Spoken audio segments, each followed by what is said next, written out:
श्री सच्चिदानंद सतगुरु साईनाथ महाराज की जय। साई शक्ति में आज अध्याय 21 और 22 को हम सुनेंगे। साई कृपा का स्वरूप।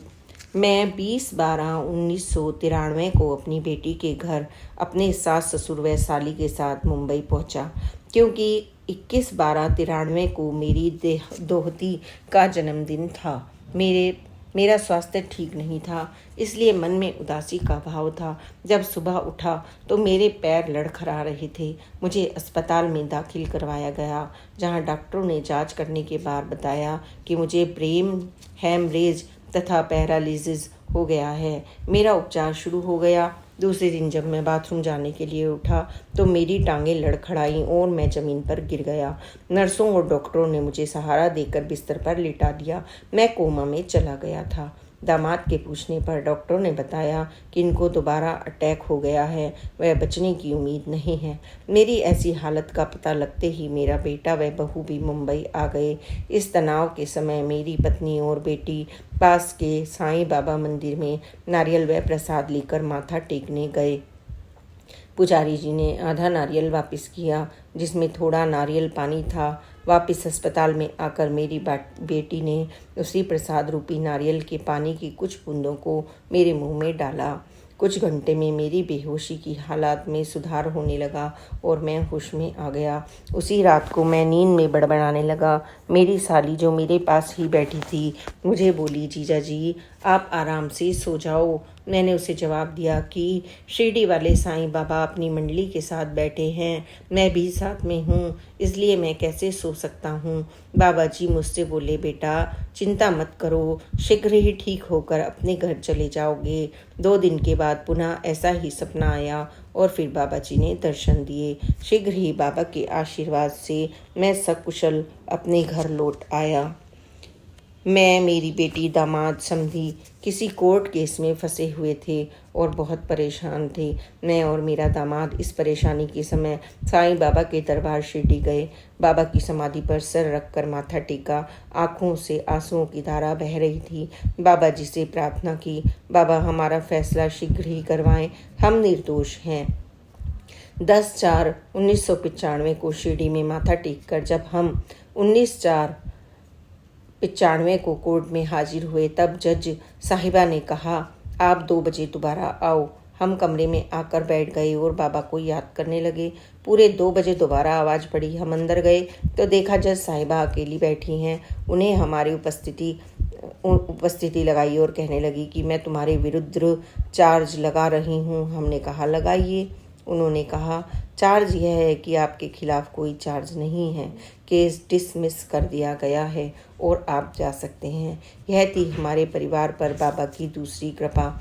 हमारी बहू के बच्चा होने वाला था। डॉक्टरों ने मेजर ऑपरेशन का सुझाव दिया था। हम सब परिवार वालों ने जब बाबा जी से प्रार्थना की कि बच्चा कुशलता से हो जाए, अब आप ही मालिक हैं। जब बहू को ऑपरेशन के लिए लेकर जा रहे थे, तब साईं बाबा एक महिला डॉक्टर के रूप में आए और उन्होंने नर्सों से पूछा कि इस बच्ची को कहाँ लेकर जा रहे हो।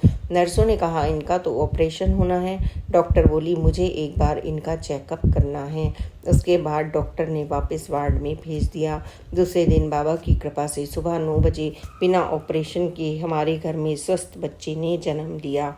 श्री सच्चिदानंद सतगुरु साईनाथ महाराज की जय।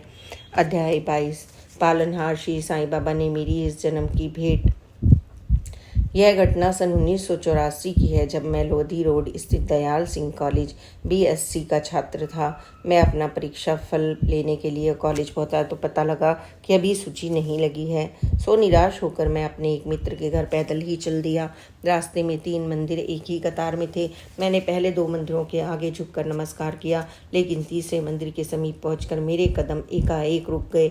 मेरे दिमाग में एक विचार आया कि यदि मेरे 75% अंक आ जाएं तो मैं इस मंदिर में अवश्य ही आऊँगा।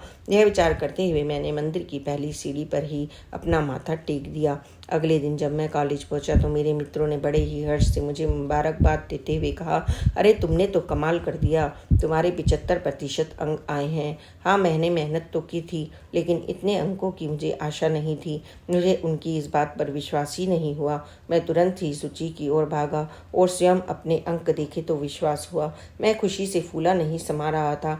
अचानक मुझे उस मंदिर की याद आई। बस उसी समय मैं उस मंदिर की तरफ चल दिया कि कॉलेज के समीप ही उस दिन वीरवार था। मंदिर में बहुत भीड़ थी। मैं तेजी से सीढ़ियां चढ़कर जब हॉल में पहुंचा तो सामने दूर सी सफ़ेद श्री साईं बाबा की भव्य मूर्ति ने मुझे साक्षात साईं बाबा के दर्शन हुए। इससे पहले मुझे यह मालूम नहीं था कि यह शिरडी के साईं बाबा हैं। सभी भक्तगण भक्ति में लीन हुए बाबा की आरती गा रहे थे। आरती क्योंकि मराठी में थी, इसलिए उसका अर्थ तो मुझे समझ नहीं आया, लेकिन एक पंक्ति नमस्कार साष्टांग श्री साईनाथा मुझे याद रही और मैं मन ही मन गुनगुनाता रहा। प्रसाद लेकर वापस घर की ओर चल दिया। रास्ते में मैंने यह प्रण कर लिया कि हर रोज मैं इस मंदिर में अवश्य ही आऊँगा। बस धीरे धीरे मेरी साईं बाबा में आस्था बढ़ती चली गई और मेरी हर मनोकामना पूरी होती चली गई। बीएससी में अच्छे अंकों के पास होने के बाद मेरी इच्छा एमएससी करने की थी। बाबा की कृपा से मुझे हिंदू कॉलेज में प्रवेश मिल गया। उन्हीं दिनों बाबा के प्रति मेरी रुचि बढ़ गई। हर वीरवार को लोधी रोड मंदिर जाना एक नियम सा बन गया था। मेरे मन में विचार उठता कि पढ़ाई खत्म होने पर नौकरी ऐसी जगह मिले जिसके समीप 1-2 किलोमीटर तक बाबा का मंदिर हो। अभी मेरा एमएससी का परिणाम भी नहीं आया था कि बाबा ने मुझे डीएवी स्कूल प्रीतमपुरा में पीजीटी फिजिक्स की नौकरी दिलवा दी। कुछ ही समय बाद मुझे पता लगा कि रोहिणी सेक्टर 7 में बाबा के मंदिर का निर्माण होने जा रहा है। पहले यह मंदिर सेक्टर 3 में था और बाद में सेक्टर 7 में डीडीए के जमीन मिलने पर पुनः इसका निर्माण कार्य शुरू हुआ। लोगों को मकान बदलते देखा है, लेकिन बाबा ने भक्तों के लिए अपना स्थान भी बदल लिया। यह बाबा की अद्भुत लीला है। उसी दिन से बाबा ने मुझे वहां अपनी सेवा का मौका दे दिया। आरंभ में मेरी भजन गाने की इच्छा थी। एक दिन वीरवार को रोहिणी में आरती से 15 मिनट पहले मैंने माइक पर 2 भजन गाए। गाने की आदत न होने के कारण मेरा सांस फूल गया। मैंने बाबा से गाने की शक्ति मांगी। धीरे धीरे साईं ने सेवा की अवधि में बढ़ोतरी की और करीब 1 या 1.5 घंटे तक बिना रुके मुझे गाने के लिए सशक्त किया। मेरी आगे पढ़ने की इच्छा को बाबा ने पुनः सार्थक किया और मेरा प्रवेश बीएड में हो गया। नौकरी के साथ साथ बाबा ने अच्छे अंकों में बीएड में भी सफलता दी। 1 साल के पश्चात बाबा की प्रेरणा से एमएड की डिग्री लेने में भी मैं सफल रहा। अब मेरी इच्छा पीएचडी करने की हुई। सन 1994 में शिरडी साईं बाबा मंदिर रोहिणी में चित्रकला प्रतियोगिता का आयोजन किया गया, जिसमें 15 साल तक बच्चों ने भाग लिया। वहीं पर दिल्ली विश्वविद्यालय के भौतिक विज्ञान के डॉक्टर नरेंद्र नाथ, जो एमएससी में मेरे अध्यापक थे, अपने बच्चों को प्रतियोगिता में भाग दिलाने के लिए आए हुए थे। वहीं पर मैंने उनसे पीएचडी में प्रवेश लेने के विषय में जानकारी ली। वह बोले, तुम मेरे निर्देशन में पीएचडी कर लो। मैं डॉक्टर साहब के घर जाकर उनके साथ पीएचडी करने की बात निश्चित कर आया। प्रवेश लेने में अभी 2 महीने का समय शेष था। इसी बीच बाबा ने मेरी मुलाकात दिल्ली विश्वविद्यालय के ही प्रोफेसर डॉक्टर मदन मोहन बजाज से करवा दी। मुझे बाबा ने आदेश देते हुए कहा कि तुम डॉक्टर बजाज के निर्देशन में ही पीएचडी करो। ये दोनों व्यक्ति एक ही डिपार्टमेंट में कार्यरत थे, वह मित्र भी थे। मैंने पीएचडी में प्रवेश लिए बिना ही डॉक्टर बजाज के निर्देशन में कार्य करना प्रारंभ कर दिया। भौतिकी डिपार्टमेंट में मेरी 2-3 बार डॉक्टर नरेंद्र नाथ से भी भेंट हुई। मैंने उन्हें यह बात नहीं बताई कि मैंने पीएचडी डॉक्टर बजाज के निर्देशन में शुरू कर दी है। मैंने उनसे झूठ बोला कि मैं यहाँ अपने किसी मित्र से मिलने आया हूँ। पीएचडी में प्रवेश मिलना बहुत ही कठिन कार्य है, जिसके लिए बहुत उच्च स्तरीय मीटिंग होती है, जिसमें बहुत विद्वान प्रोफेसर और रिसर्च स्कॉलर भाग लेते हैं। उसके लिए तो प्रोफेसर से प्रशंसा पत्र लेना भी आवश्यक है। एक दिन जब मैं डॉक्टर बजाज के कक्ष में उनके साथ बैठा प्रयोग कर रहा था, तभी डॉक्टर नरेंद्र नाथ किसी कार्य से वहां डॉक्टर बजाज से मिलने आ गए।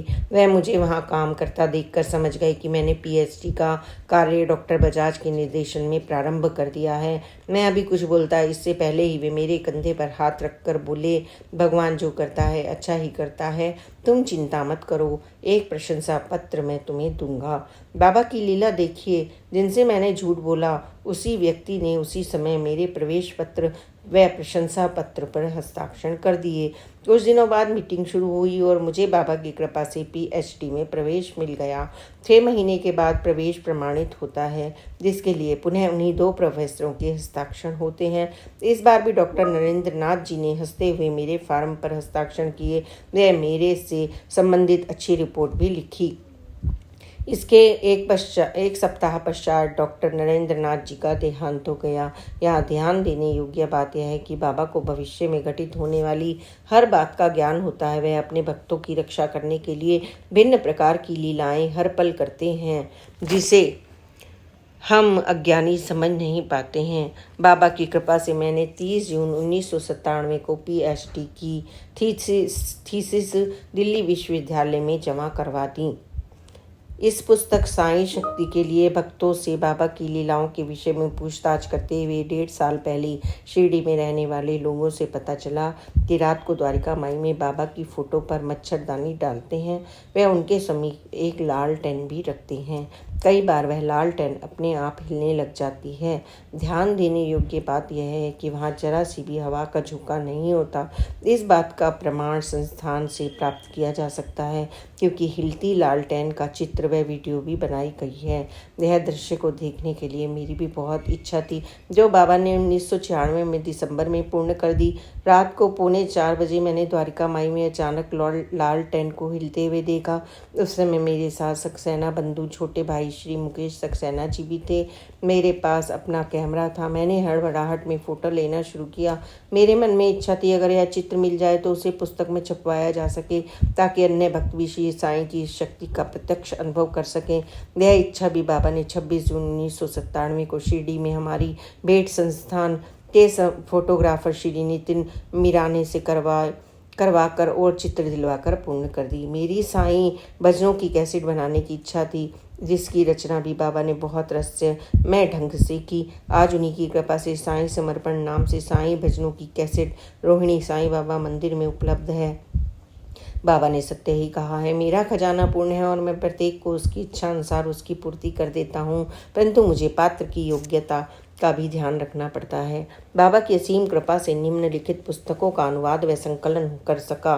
शिरडी संपूर्ण दर्शन, श्री साईं सच्चित, श्री साईं बाबा की अन्य भक्त, श्री साईं बाबा की परम भक्त, मुक्तिदाता श्री साईं बाबा, साईं का संदेश, साईं भक्तानुभव, श्री साईं नाथ सगुणों उपासना, साईं हरि कथा, श्री साईं बाबा के प्रतिज्ञा पूर्ण वचन, साईं शक्ति। इसके अलावा डासना जेल आयोजित प्रथम साईं संध्या, भजन संध्या, कर्मों का फल की VCD का और साईं गुणगान, ओम श्री साईं, जय श्री साईं, साईं समर्पण कैसेट और CD भी जारी हो चुके हैं। श्री सच्चिदानंद सतगुरु साईनाथ महाराज की जय। बाबा की ऐसी ही कथाओं को सुनने के लिए please like and subscribe this channel and share this channel, ताकि अन्य भक्त भी बाबा की अन्य कथाओं को सुनकर बाबा की ओर समीप पहुंच सके और बाबा की कृपा और प्यार को प्राप्त कर सकें। ओम साई राम, जय साई राम, ओम साई राम।